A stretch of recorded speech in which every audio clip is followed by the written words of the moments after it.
Bayangkan setelah bertahun-tahun jadi TKW di Malaysia, pulang-pulang bawa uang ratusan juta, tapi malah tinggal di kandang kambing? Kok bisa? Siapa yang tega melakukan ini? Inilah kisah nyata yang bakal bikin kamu geram dan terharu sekaligus. Assalamualaikum warahmatullahi wabarakatuh. Halo sedulur semua.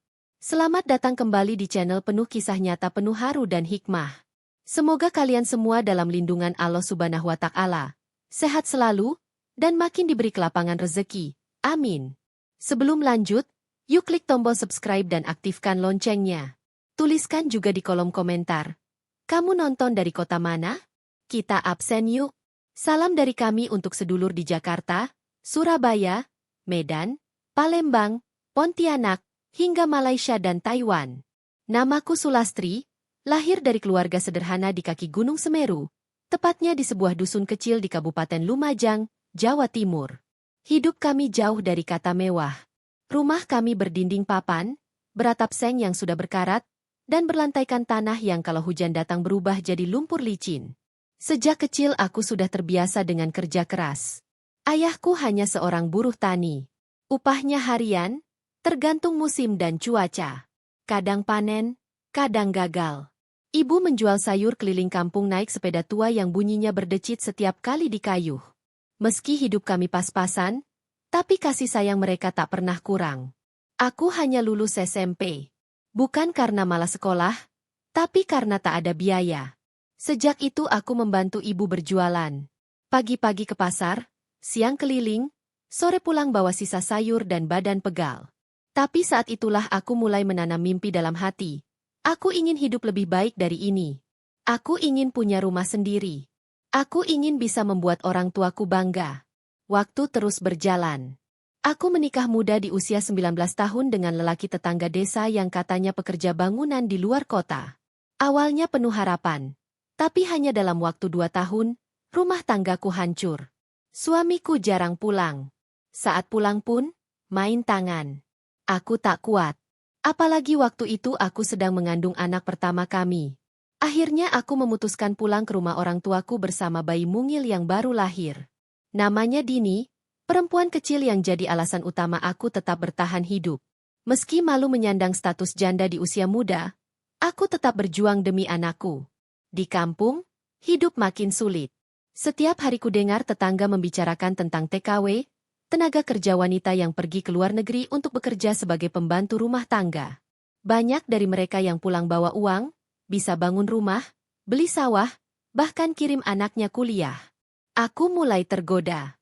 Kupikir, kalau aku pergi bekerja ke luar negeri, aku bisa kumpulkan uang, beli tanah kecil, bangun rumah sendiri, dan menyekolahkan Dini sampai tinggi. Tapi dalam hatiku juga ada ketakutan. Bagaimana jika aku tak pulang? Bagaimana jika aku disiksa? Bagaimana kalau ditipu? Namun, kenyataan di hadapanku lebih menakutkan. Tak ada masa depan kalau aku tetap di sini. Setelah berdiskusi dengan ibu dan ayah, akhirnya mereka mengizinkan. Tapi mereka tidak langsung setuju. Mereka hanya bilang, kalau sudah bulat niatmu, ibu cuma bisa mendoakan.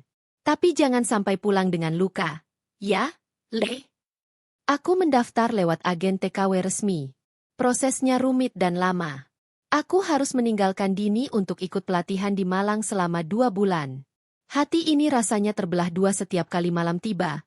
Teringat suara tawa dan tangis Dini. Tapi aku tahu, ini semua demi masa depannya. Akhirnya, pada awal tahun 2015, aku resmi berangkat ke Malaysia. Langit gelap saat pesawatku mendarat di Kuala Lumpur. Rasanya asing. Bahasa berbeda, wajah orang-orang tak kukenal, dan rasa takut menyelimuti dada. Tapi kuteguhkan hati, aku datang bukan untuk bermain. Aku datang untuk mengubah hidupku. Aku ditempatkan di rumah seorang majikan perempuan tua di kawasan Ceras. Tugas utamaku, membersihkan rumah, mencuci, memasak, dan menjaga cucunya yang masih kecil. Pagi mulai jam 5, malam kadang baru tidur pukul 11. Setiap hari aku hanya punya waktu 1 jam untuk istirahat sore. Tapi aku tidak mengeluh. Bahkan aku bersyukur. Majikanku baik. Makanan cukup. Gajiku Rp1.200 per bulan, sekitar 4 juta rupiah. Kecil, mungkin bagi orang kota, Tapi bagiku itu besar. Setiap bulan aku tabung 3 juta. Aku kirim 1 juta untuk kebutuhan Dini. Tahun demi tahun berlalu. Kadang aku rindu rumah. Terutama saat lebaran tiba dan aku hanya bisa melihat Dini lewat video call. Tapi setiap kali ingin pulang, aku tahan. Sedikit lagi, Lastri. Sedikit lagi, kamu bisa beli tanah sendiri. Bisa bangun rumah. Tahun 2021, aku dapat tambahan kerja di rumah tetangga majikanku. Cuma bersih-bersih 2 kali seminggu. Tapi mereka bayar tambahan. Perlahan, tabunganku bertambah. Di buku rekeningku tertulis angka yang tak pernah kuduga. 320 juta rupiah. Hasil kerja 7 tahun. Hasil air mata, peluh, dan doa. Aku pun memutuskan untuk pulang. Aku ingin memulai hidup baru di kampung. Bangun rumah sederhana, buka warung kecil, dan yang paling penting, menjadi ibu seutuhnya bagi Dini. Hari itu aku naik pesawat Malaysia Airlines dari Kuala Lumpur ke Juanda, Surabaya. Sepanjang perjalanan, aku menatap awan putih dan langit biru sambil membayangkan rumah impianku. Ada halaman kecil di depan, ada dapur tempat aku dan Dini memasak bersama. Di pojok rumah, ada musola kecil untuk sholat berjamaah. Sederhana, tapi milikku sendiri. Saat roda pesawat menyentuh landasan, hatiku melonjak. Inilah saatnya pulang. Inilah saatnya memetik hasil perjuangan. Inilah saatnya aku hidup tenang bersama keluarga. Tapi aku salah. Ternyata, kepulangan ini bukan awal dari kebahagiaan.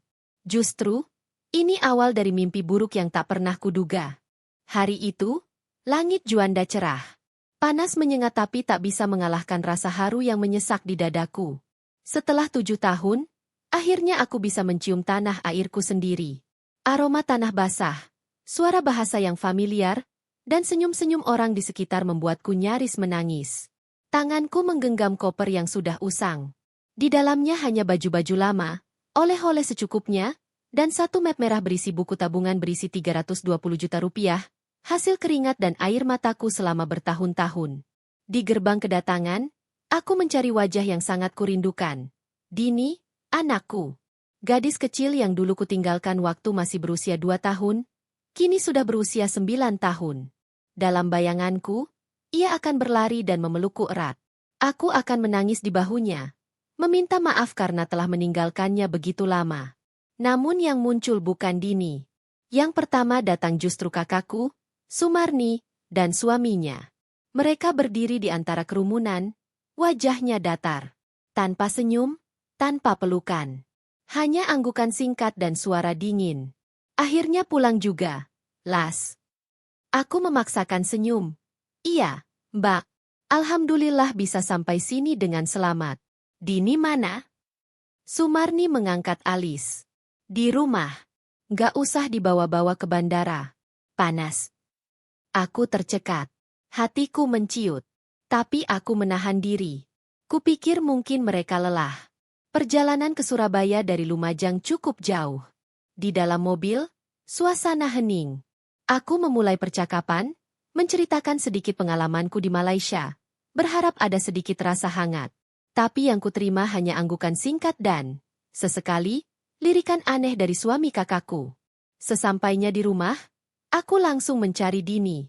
Dan di sanalah dia, gadis kecil itu sedang duduk di teras rumah peninggalan orang tua kami. Ia menatapku dengan ragu. Aku mendekat pelan. Dini, ini ibu, nak. Matanya berkaca-kaca, tapi tubuhnya kaku. Tak seperti bayanganku.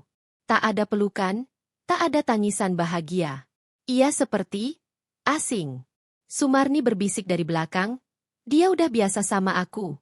Selama ini aku yang urus. Jangan berharap banyak. Jantungku seperti diremas. Tapi aku hanya tersenyum pada Dini, berlutut di hadapannya, dan berkata pelan, "Nggak apa-apa. Ibu ngerti. Ibu akan belajar jadi ibu lagi, pelan-pelan." Beberapa hari berlalu. Aku mencoba beradaptasi dengan suasana desa yang berubah. Rumah tua peninggalan orang tua kami yang dulu sederhana, kini telah direnovasi besar-besaran.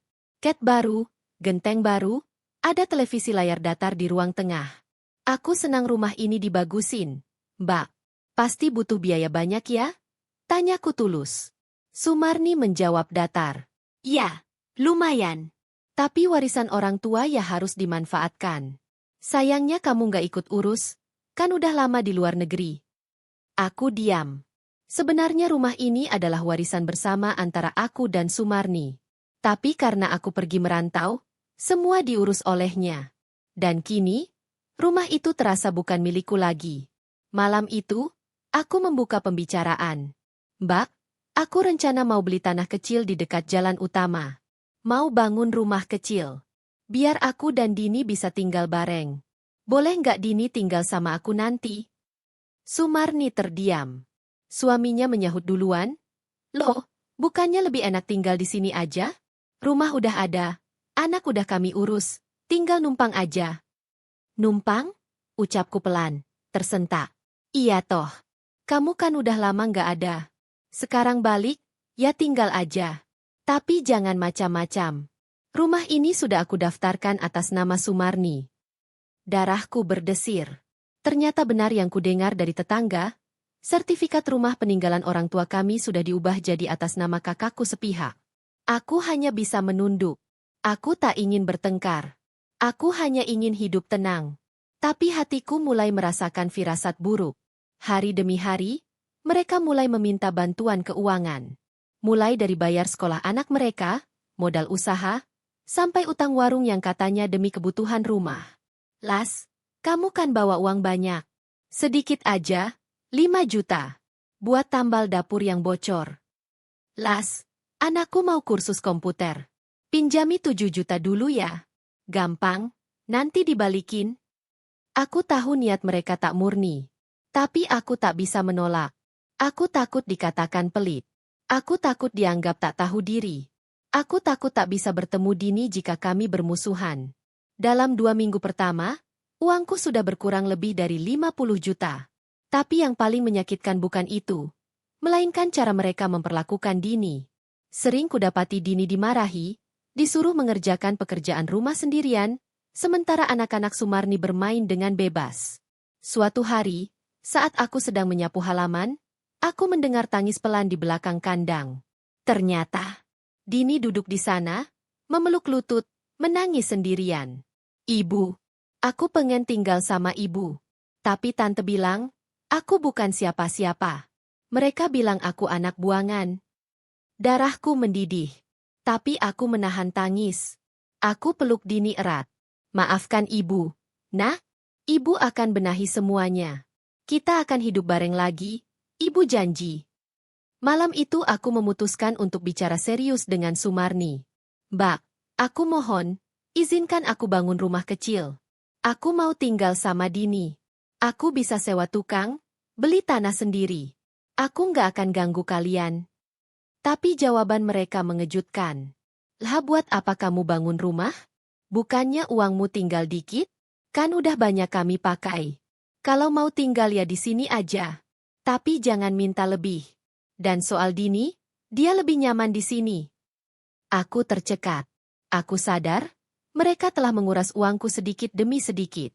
Aku tak tahu harus percaya siapa lagi.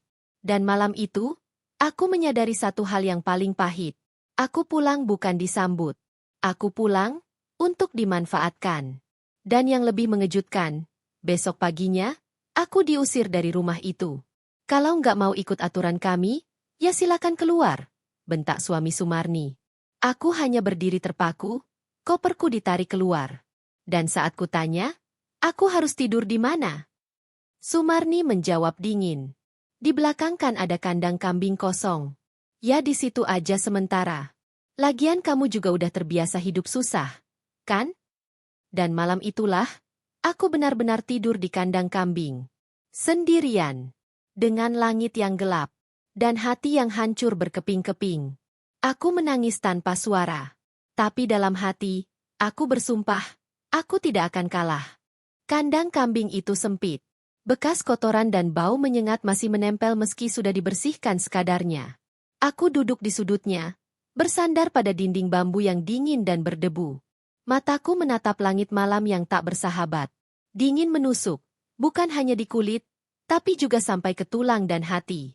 Inilah tempat tinggalku kini. Bukan rumah impian yang kubayangkan selama 7 tahun bekerja di Malaysia. Bukan pelukan hangat dari keluarga. Bukan senyum penuh rindu dari anak yang kutinggalkan demi masa depannya.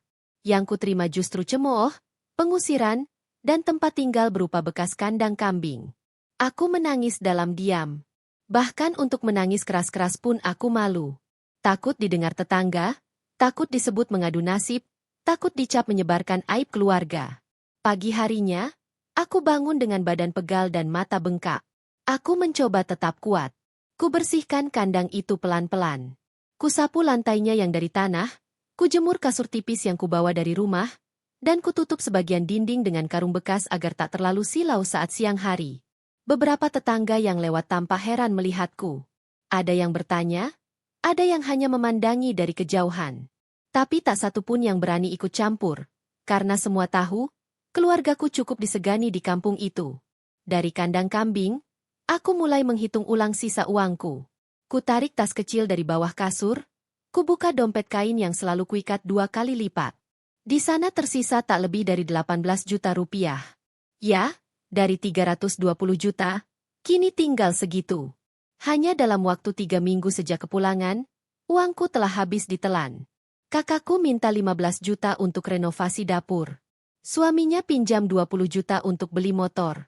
Anak mereka butuh 10 juta untuk biaya sekolah dan les. Lalu biaya hidup selama aku, numpang, entah kenapa sampai 7 juta lebih. Dan yang paling menyakitkan, mereka bahkan mencatut namaku untuk pinjam uang di koperasi desa sebesar 50 juta. Aku tahu setelah Pak RT datang membawa surat tagihan dan menyebut namaku sebagai penjamin. Aku tidak pernah tanda tangan, protesku. Tapi ini fotokopinya, Bu Lastri. Nama dan tanda tangan ibu ada di sini. Kupandangi tanda tangan itu. Mirip. Tapi, aku tidak pernah menulisnya. Mereka menirunya. Mereka menjebakku. Mereka memperalat kepercayaan dan kasih sayangku. Aku lemas. Sakitnya bukan hanya karena uang hilang, tapi karena keluarga sendiri yang menusuk dari belakang. Semenjak tinggal di kandang itu, Sumarni dan suaminya seolah tak merasa bersalah. Mereka tetap lewat di depanku dengan wajah datar. Bahkan kadang tertawa-tawa seakan tak terjadi apa-apa. Makanya jangan sombong bawa-bawa duit banyak. TKW sok kaya. Ujung-ujungnya numpang juga. Itulah bisikan yang kudengar dari mereka, dan dari beberapa warga yang termakan fitnah mereka. Tapi aku diam. Aku tidak ingin menambah panjang luka. Aku hanya ingin bangkit. Dengan caraku sendiri. Suatu malam, saat bulan setengah tertutup awan, Dini datang diam-diam. Ia membawa sekotak nasi dan air putih. Ibu lapar, ya? Katanya pelan. Aku tersenyum meski air mataku tumpah. Enggak, ibu kuat. Tapi makasih, nak. Dini memelukku. Tante bilang ibu jahat.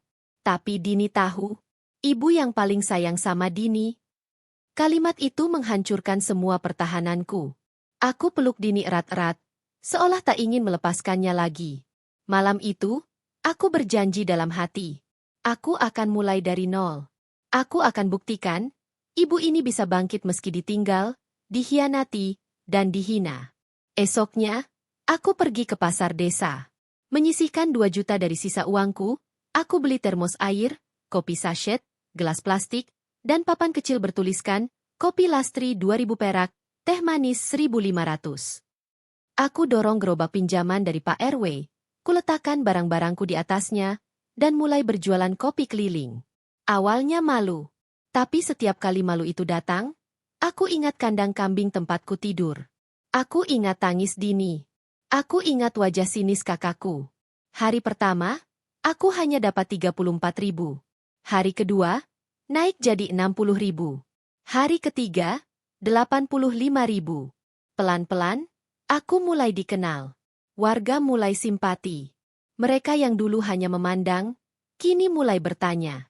Mbak Lastria? Yang dulu di Malaysia? Lah kok jualan kopi? Aku hanya tersenyum. Daripada nganggur, Bu. Beberapa ibu pasar mulai langganan. Bahkan tukang parkir ikut bantu promosi. Dan yang paling membahagiakan, ada ibu guru sekolah Dini yang datang dan berkata, Bu Lastri, anak panjenengan itu pinter loh. Saya tahu semua cerita ini dari dini. Panjenengan hebat. Terus semangat, ya. Aku nyaris menangis saat itu juga. Tapi aku tahan. Aku tidak boleh lemah. Tidak lagi. 1 bulan sejak diusir dari rumah, gerobak kopiku kini sudah punya pelanggan tetap. Aku menyewa kamar peta kecil di rumah Bu Darmi, seorang janda tua yang merasa iba melihatku tinggal di kandang. Tinggal di sini saja. Endok. Nggak usah bayar dulu. Aku terharu. Orang asing mau menolong, sementara darah daging sendiri malah menendang. Dan saat kutanya kenapa ia begitu baik, Bu Darmi hanya menjawab pelan. Aku juga pernah ditinggal anakku. Aku tahu rasanya sendiri. Tapi Gusti Allah nggak pernah tidur. Endok, siapa yang sabar, akan dapat ganti yang indah. Kalimat itu menguatkanku. Aku mulai menata hidup. Aku buat catatan keuangan harian. Aku sisihkan keuntungan 10.000 setiap hari untuk ditabung. Aku juga mulai mengajukan surat pembatalan jaminan pinjaman koperasi dengan bantuan Pak RT yang akhirnya tahu kebenarannya.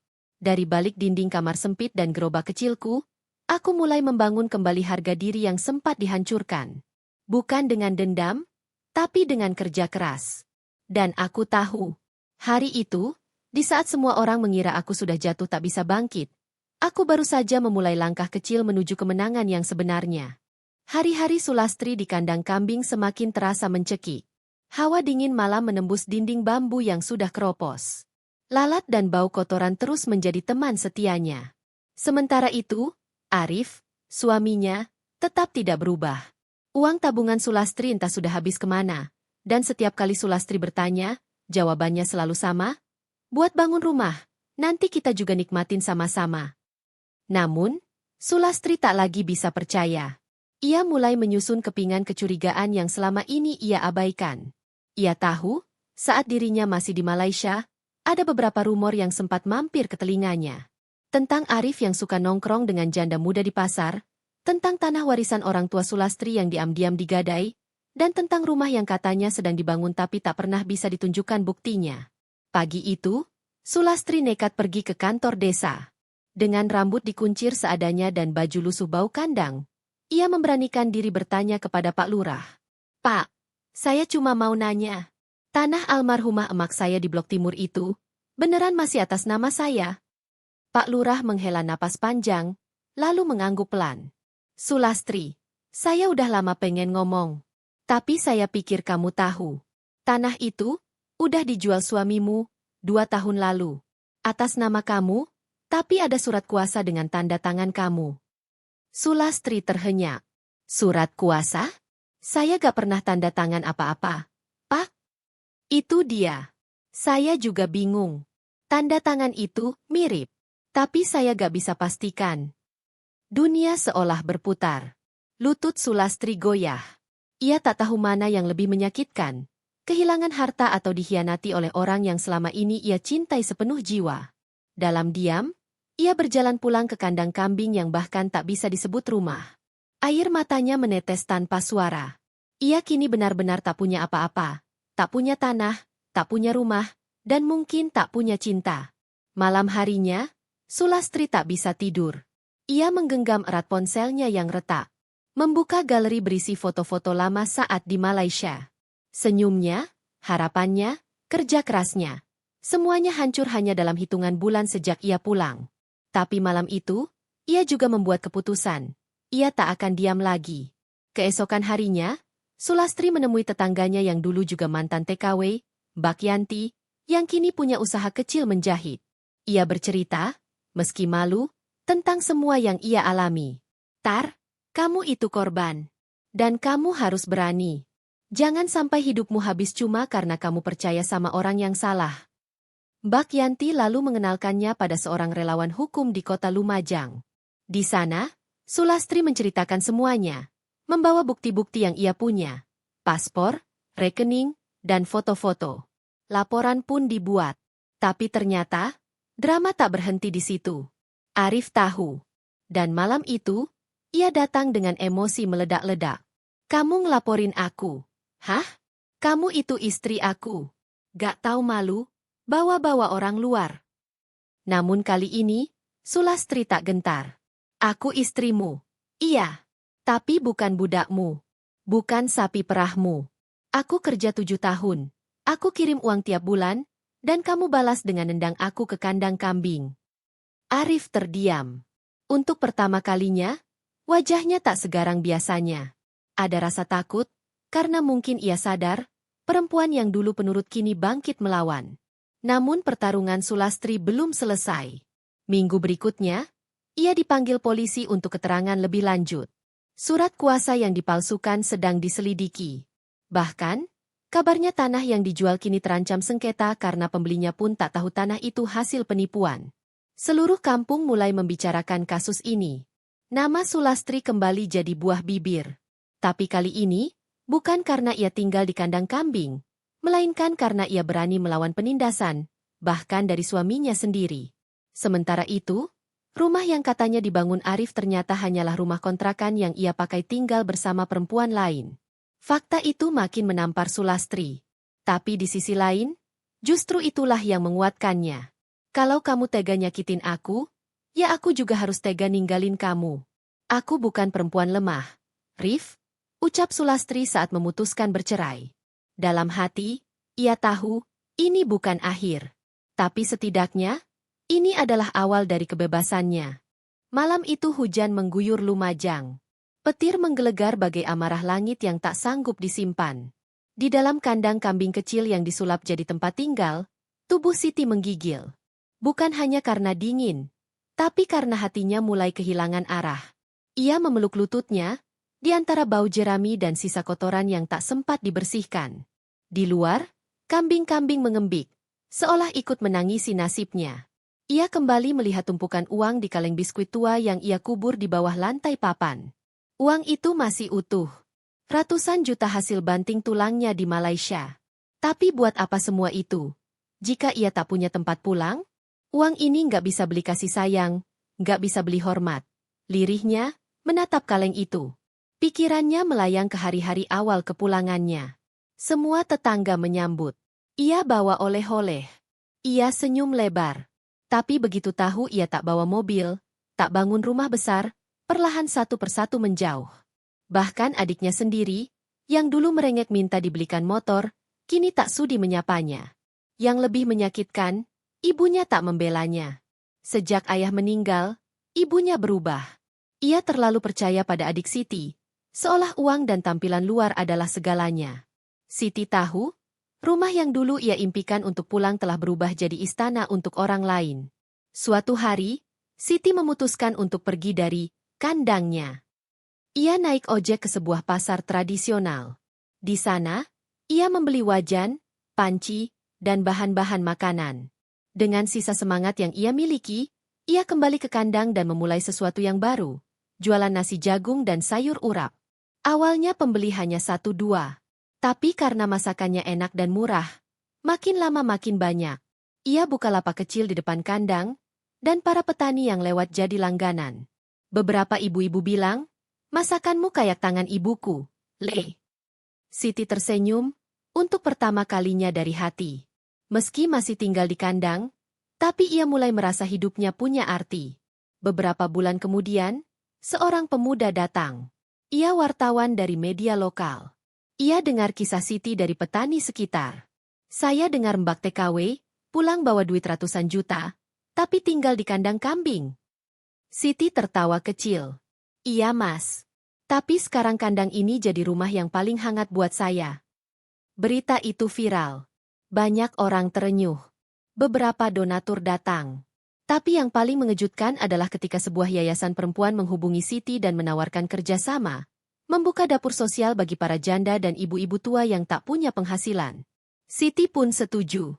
Ia gunakan sebagian uangnya untuk bangun dapur kecil dan pelatihan memasak. Ia ajak ibu-ibu yang dulu tak dianggap. Dari sana, lahir usaha bersama yang diberi nama Dapur Kandang Harapan. 1 tahun kemudian, kandang itu sudah berubah. Atapnya seng baru. Dindingnya kayu rapi. Di belakangnya ada warung kecil.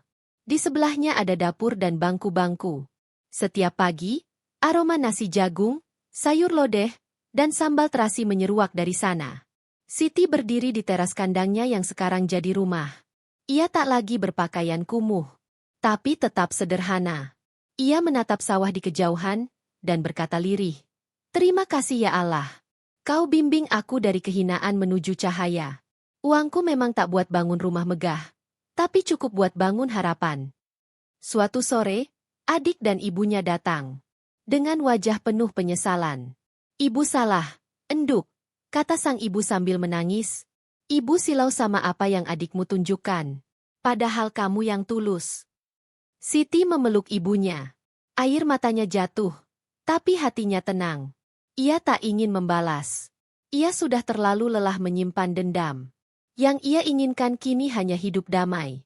Di penghujung kisahnya, Siti menulis di secari kertas dan menempelnya di tembok depan. "Rumah bukan tempatmu tidur, tapi tempat hatimu pulang." Kadang-kadang lebih jujur daripada rumah mewah yang penuh tipu daya. Dan begitulah kisah Siti, si TKW asal Lumajang. Pulang dari Malaysia bawa ratusan juta, tapi malah tinggal di kandang kambing. Namun justru dari tempat yang hina itulah ia menemukan arti sejati dari pulang, dari cinta, dan dari hidup.